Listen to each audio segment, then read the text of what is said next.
What up, YouTube? Lex here. Thanks again for visiting the channel. As always, I appreciate it.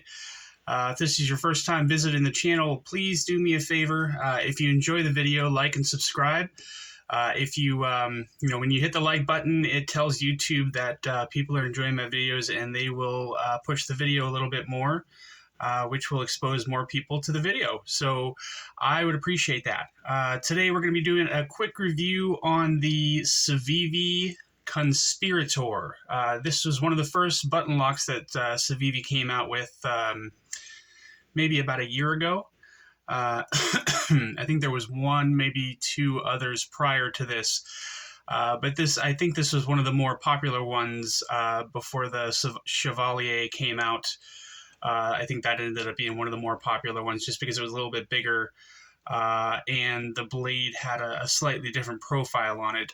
But I like this one a lot. It's a good size. It's nice and light. I happen to get the copy with, or the variant with the wooden handle scales, which I enjoy quite a bit. But let's go ahead and get started with the review on this guy. What do you say? So we are looking at a mid-sized knife, I'd say. Not necessarily a huge knife, but it's definitely not a small knife either. So this guy is 8 inches overall, I believe. And it's got a, let me see here, about a 3.5 inch blade on it with 3.5 inch cutting edge as well. So pretty good ratios on this guy. Size comparisons, compared to the Rat Model 1, we are looking at just a little bit of a shorter knife than the Rat. And the Rat Model 2 obviously is going to be a little bit smaller than this guy. When you compare it to the Demco knives, compared to the AD20S, this one's going to be obviously a little bit smaller. There we go.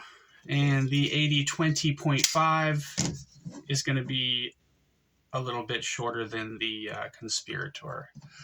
Spyderco knives, the Spyderco PM2 is going to be just a little bit longer, I believe. Yep. Whoops. And the Pair 3 is obviously going to be quite a bit shorter than the Conspirator. Carry profile. Get these guys closed. This one has a little bit of lock stick to it still, but it's a lot better than it was when I first got it. So it's slightly shorter than the PM2 when it's closed, and it's slightly longer to the Pair 3 when it's closed as well. Thickness. This guy is just about the same thickness as the Pair 3.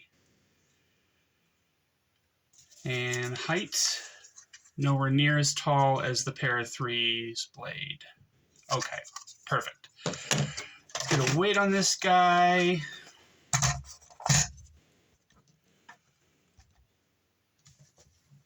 Okay, this one does not have the pocket clip on it.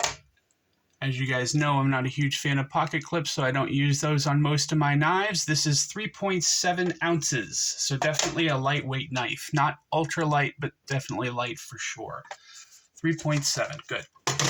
The blade stock thickness on this guy, make sure this is zeroed out. Good. And we are looking at 118 thousandths, 117 thousandths, 116. Okay, yeah, 116 thousandths on the blade for this guy.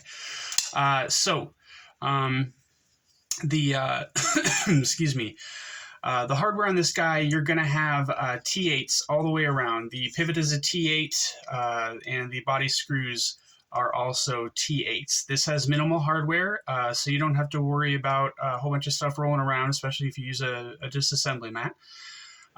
The pivot is running on bearings. The blade here is, I want to say this is Nitro V. Let me double check. Yeah, Nitro V blade, which Nitro V, a lot of people have a hard time with, but Nitro V is actually a very well-balanced steel.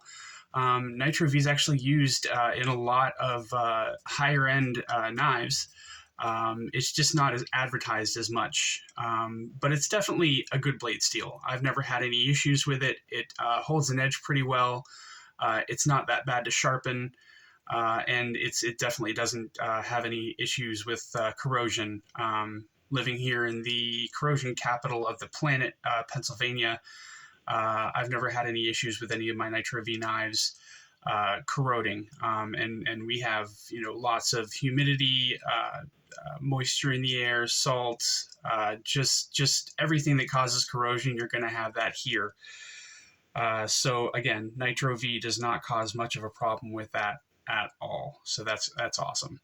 The scales on this guy, like I said, are the wooden scales, and you are looking at skeletonized stainless steel liners here, and this knife is operating on a plunge lock or a button lock, depending on how you want to call it.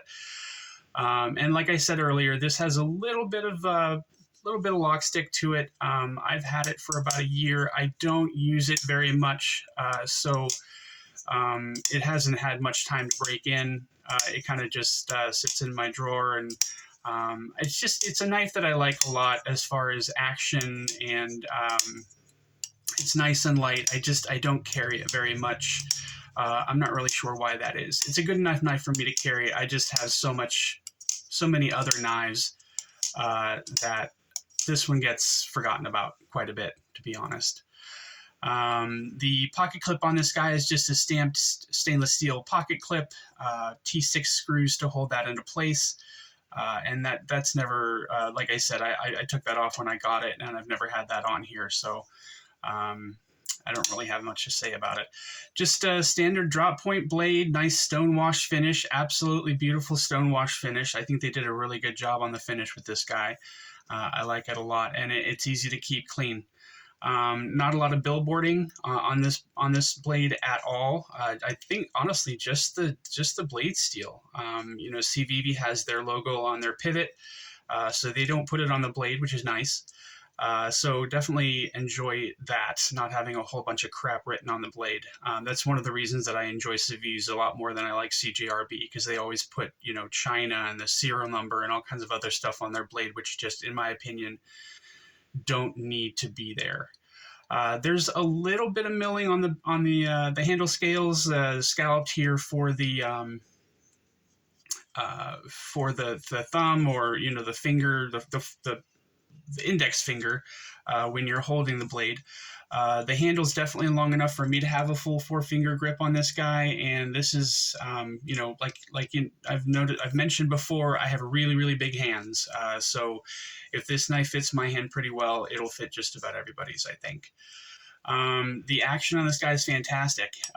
It flies right out with either the flipper or with the reverse flick. It's got a little bit of a fuller here for you to be able to grab onto, but I don't really need that very much. A lot of times with a knife, you need to use your fingernail in order to reverse flick something, but with this one, I can just use the pad of my finger. It works just fine. The disengagement is great. The button lock works fantastic. It falls right back down into the handle. I think this is a very recommendable knife if you're interested in buying one. It is available. I think this was around $80, and you should be able to get this on most sites. Blade HQ, Knife Center. I think just about everybody carries these right now. So yeah, I think you shouldn't have much trouble getting a hold of this guy. Plenty of jimping up on the spine of the blade.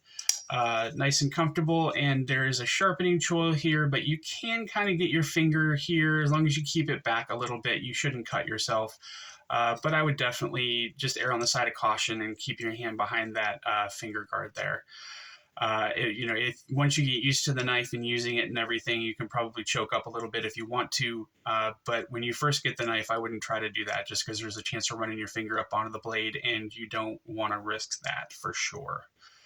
I would consider this a light to medium use knife. I wouldn't consider this a hard use knife, just because, it's with the way it's built, the very thin scales, very thin liners.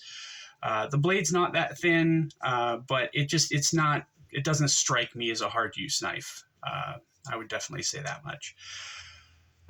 So yeah, I do carry this guy once in a while, but I definitely don't carry it that often. But it certainly is a good knife, a good solid everyday carry knife to have in your collection, or just as your primary everyday use knife. It's easy to use. It's easy to take out of your pocket and put back in. I do know what the pocket clip acts like. I did try it before I took it off, and the pocket clip works just fine. So yeah, that's my review of the Civivi Conspirator. Very good knife. If a lot of people, like I said, seem more interested in the Chevalier, so there are a lot of similarities between the two knives. So I don't think I'll ever do a review on that one. But if you are interested in this one or the Chevalier, I think they would be good purchases for you. I think it would serve you very well. I think that's it, though. If you enjoy the video, please like, subscribe. I'd really, really appreciate that. Stay up, y'all. Take it easy. Bye.